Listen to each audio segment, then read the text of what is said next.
Eto nga pala yung time na pauwi na kami ng Lipa. At mula dito sa bayan ng Quezon sa Barangay Santa Lucia, siguro ay humigit kumulang 2 oras yung magiging biyahe bago namin marating yung aming mga destinasyon. Kakatapos nga lang din pala ng ulan ng mga oras na to kaya basang-basa pa yung daan. Minabuti na rin naming umalis kaagad kasi mahirap nang abutin pa ng gabi sa daan lalo't mahina yung ilaw ng motor natin. Dagdag pa yung panahon na di mo maintindihan, yung tipong umaaraw, umuulan, mapapakanta ka na lang talaga pag ganito yung panahon. At aminin man natin at sa hindi, mas komportable pa rin tayo magmotor kapag di tayo nakakapote.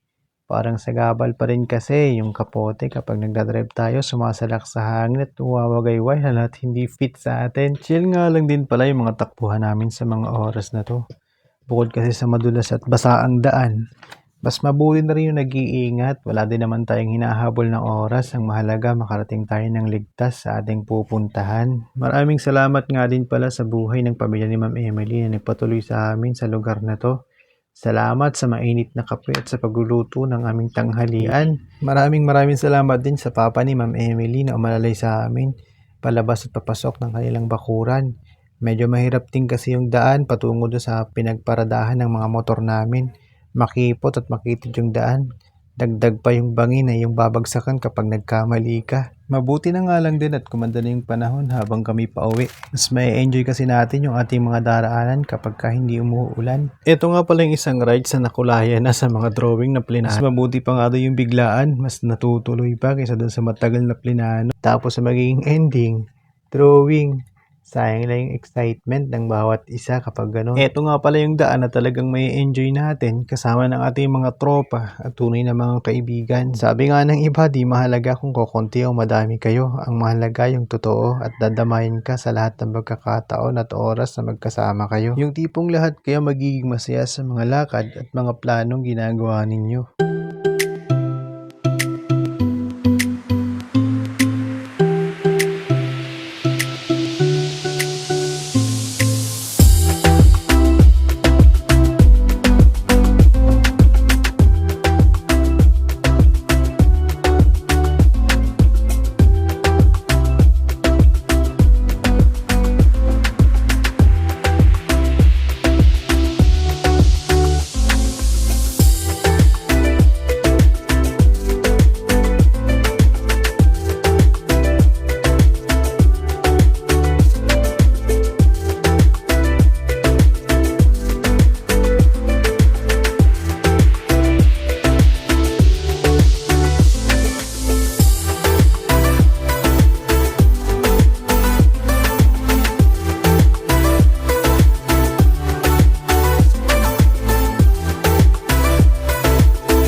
Ito na nga pala yung isang bagay na iniiwasan nating mangyari kapag may rides tayo.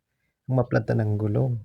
Tulak mo lalaka talaga kapag malayong vulcanizing shop. Or kaya naman, isakripisyo mo yung gulong mo.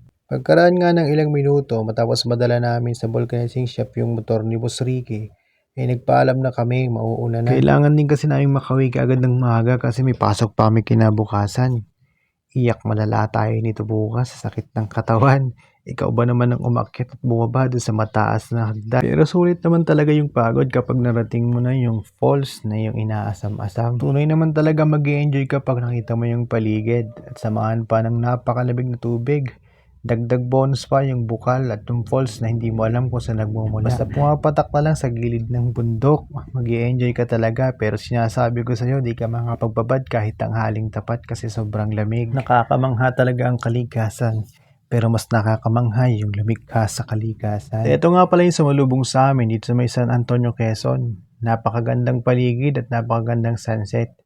May enjoy mo talaga ang biyahe kapag ganito yung makikita mo. Medyo traffic na nga pala nang dumating kami dito sa may bayan ng Garcia.